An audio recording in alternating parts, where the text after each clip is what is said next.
اور اللہ نے ہمیں حکم دیا سید الانبیاء سے جب تک محبت نہیں ہوگی تو میں اپنی محبت کو بھی تسلیم نہیں کروں گا. اے اللہ تو ہمیں بتا ہم نبی صلی اللہ علیہ وسلم سے تیرے حبیب سے محبت کے لیے ہم کیا کریں. اللہ نے ہمیں بتایا درود شریف کی کثرت کیا کرو. تو ہم درود شریف کی کثرت کے قائل ہیں. ہم نبی سے پوچھتے ہیں کہ آپ اللہ کے سفیر ہیں, یا رسول اللہ ہم آپ پہ درود کیسے پڑھیں. ہمارے نبی نے وہ بھی ہمیں بتا دیا. فرمایا جب دور ہو تو اللہم صلی علی محمد یہ والے درود پڑھا کرو, فرشتے مجھ تک پہنچا دیں گے. اور جب میری قبر پہ آ کے پڑھا کرو تو الصلاۃ والسلام علیک یا رسول اللہ, میں ڈائریکٹ تمہارے درود کو سن لیتا ہوں. تو ہمارے پاس اس بارے میں بھی ہدایات کیا ہیں, واضح ہدایات ہیں.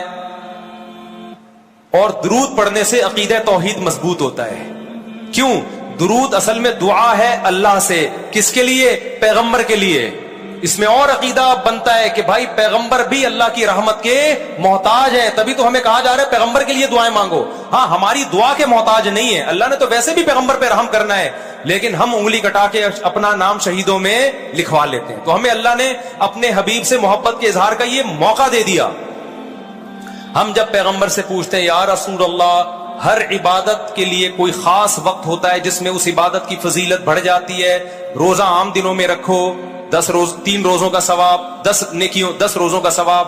رمضان میں رکھو گے تو ثواب بڑھ جائے گا. تو یا رسول اللہ ہم آپ پہ جب درود پڑھے تو کوئی ایسا دن ہے, کوئی ایسا ٹائم ہے جس میں درود پڑھنے سے ہمیں ثواب زیادہ ملے گا؟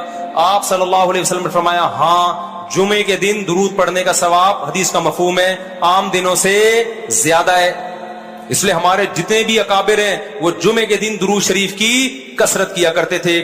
یا رسول اللہ آپ اللہ کے حبیب ہیں, اللہ نے قرآن میں حکم دیا ہے من یطع الرسول فقد اطاع اللہ, جو پیغمبر کو فالو کرے گا, پیغمبر کی بات مانے گا, وہ ایسے ہی ہے جیسے اللہ کی. تو آپ ہمیں بتائیے درود شریف ہم نے بلند آواز سے پڑھنا ہے یا آہستہ آواز سے؟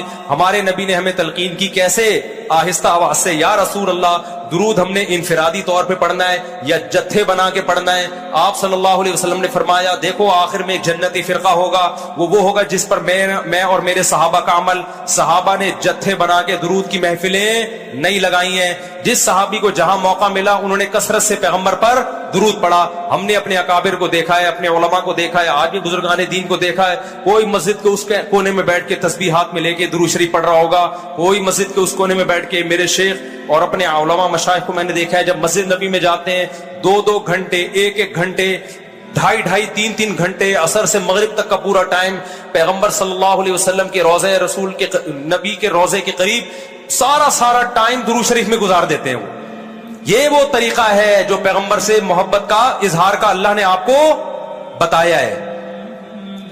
اے اللہ ہم اور کس طرح سے آپ سے محبت کا اظہار کر سکتے ہیں؟ اللہ نے فرمایا کہ جو پیغمبر سے محبت کرنا چاہتا ہے اسے پیغمبر کے اخلاق اور عادات اپنی زندگی میں لانے پڑیں گے.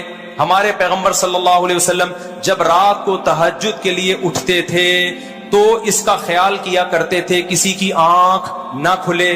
جب رات کے وقت آپ گھر میں تشریف لاتے اتنا آہستہ آواز سے سلام کرتے کہ جو جاگ رہا ہے وہ جواب دے دے, جو سو رہا ہے اس کی آنکھ نہ کھلے. لیکن ہم پیغمبر سے محبت کا اظہار کیسے کرتے ہیں؟ موبائلوں کے سگنل کیا ہو گئے؟ بند. یہ محبت کا اظہار کا کیا ہے؟ اتنے بڑے بڑے جلوس, ناچ گانے اور جو میوزک, موسیقی اور تھرکنا اور پھڑکنا اور روڈ بلاک کر دینا, سیکیورٹی کے مسائل کا کھڑا ہو جانا گورنمنٹ کے لیے, اور کس قدر لوگوں کو تکلیف اور اذیت پہنچنا. تو یہ پیغمبر صلی اللہ علیہ وسلم کی سیرت بولو نہیں ہے. یا رسول اللہ ہم آپ سے محبت کے اظہار کے لیے کون سا حلوہ پکا سکتے ہیں؟ ہم نبی سے محبت, جب تک پیغمبر سے محبت نہ ہو ایمان قابل قبول نہیں ہے. لیکن محبت کا انداز وہ ہوگا جو اللہ کے رسول نے بتایا ہے. یا رسول اللہ ہم آپ کی یاد میں کون سا حلوہ پکائیں, کتنی بریانی کی دیگیں آپ کی یاد میں؟ نبی نے فرمایا جو مجھے یاد رکھنا چاہتا ہے وہ روزے رکھے, کیونکہ نبی صلی اللہ علیہ وسلم نے فرمایا, بخاری مسلم کی حدیث, بدترین برتن جو بھر جائے وہ انسان کا پیٹ ہے. یا رسول اللہ ہم کتنا کھائیں آپ کی یاد میں؟ نبی نے فرمایا میری یاد میں مجھے خوش کرنا چاہتے ہو, اللہ کو خوش کرنا چاہتے ہو تو کھانا نہیں بلکہ کھانا چھوڑنا پڑے گا, ناغے کرنے پڑیں گے, روزے رکھنے پڑیں گے. آپ نے فرمایا بہترین روزہ داؤد علیہ السلام کا روزہ ہے, ایک دن روزہ ایک دن ناغا, ایک دن روزہ ایک دن ناغا. نہیں آئی بات میرا خیال ہے سمجھ میں. پیٹ بھرنے سے منع کیا, موٹاپے سے منع کیا. نبی صلی اللہ علیہ وسلم نے فرمایا, بخاری کی حدیث, سب سے بہترین امت میری, پھر اس کے بعد خیر القرون قرنی ثم الذین یلونہم ثم الذین یلونہم. پھر آپ نے فرمایا اس امت میں برائی آئے گی. وہ برائی کیا ہوگی؟ زیادہ کھانا, جس کی وجہ سے موٹاپا پھیل جائے گا. بخاری مسلم کی حدیث ہے. کھانے سے پتلا ہوتا ہے, موٹا ہوتا ہے. نبی فرما رہے میری امت میں جو سب سے پہلے برائی آئے گی جھوٹ اور موٹاپا. یہ بخاری کی حدیث ہے. ایک موٹاپا وہ ہوتا ہے جو نیچرلی ہوتا ہے, بہت سے اللہ والوں کو بھی ہم نے دیکھا ہے وہ بائی نیچر موٹے ہوتے ہیں, بھاری ہوتے ہیں, اس سے یہ کوئی گناہ نہیں ہے, وہ صحابہ کرام میں بھی تھے. یہاں اس موٹاپے کی برائی بیان ہو رہی ہے جو حلوے مانڈے کھانے کی وجہ سے, چاہے 11ویں شریف کے نام پہ کھاؤ چاہے 12ویں شریف کے نام پہ نہ کھاؤ, جب کھاؤ گے اس سے خدا خوش نہیں ہوگا. کھانے سے پرہیز کرو گے تو خدا کیا ہوگا؟ خوش ہوگا. آپ کہتے ہو ہم کھلاتے ہیں, کھاتے بھی تو ہو, اور جن کو کھلا رہے ہو وہ کون سا وہ لوگ ہیں جن کو 2 وقت کا کھانا نہیں ملا؟ وہ 6 محفلوں کے کھانے 11ویں پھوڑ کے آئے ہوئے ہوتے ہیں آپ کے پاس. ہم فراق یار میں گھل گھل کے ہاتھی ہو گئے, اتنے گھلے رستم کے ساتھی ہو گئے. یار کا فراق, یار کی جدائی, اس میں گھل گھل کے عاشق موٹا ہوتا ہے کہ دبلا ہوتا ہے؟ بولو نا, دبلا ہوتا ہے. لیکن شاعر کہہ رہا ہے آج کا جو عاشق ہے وہ یار کی جدائی میں گھل گھل کے ہاتھی ہو رہا ہے, بجائے پتلے ہونے کے کیا ہو رہا ہے؟ موٹا ہو رہا ہے. اتنا گھلتا ہے کہ رستم پہلوان کا ساتھی بن جاتا ہے.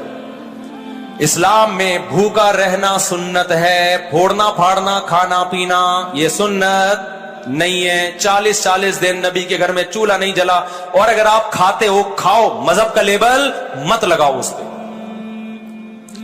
کھانے پر پابندی نہیں ہے, مذہب کا لیبل تو مت لگاؤ نا کہ یہ بہت ثواب کا. میں بھی جاتا ہوں, نہاری کھاتا ہوں الحمدللہ, پھوڑتا ہوں, لیکن یہ نہیں کہتا سنت پہ عمل کر رہا ہوں میں, یہ نہیں کہتا میں. بھائی دل چاہ رہا تھا کھا لیا ہم نے, متزل لا لیا, جو سامنے آیا کھا لیا. سنت کا لیبل نہیں. سنت جب ہے جب روزہ رکھوں گا, جیسے نہیں کھاؤں گا یار آج فاقہ کرو, پھر بتاؤں گا ولاگ بناؤں گا, دیکھو آج میں فاقے سے ہوں, سنت ہے یہ. پھوڑنے پھاڑنے کے بھی ولاگ ہم بناتے ہیں بس نہاری کے فضائل سنانے کے لیے, کتنی مزے کی. سنت سمجھ کے نہیں پھوڑتے آپ. آج ہماری سوسائٹی کھانے کو مذہب سمجھنا شروع کر دیا ہے. مذہب نہیں ہے کھانا, فاقے مذہب ہے.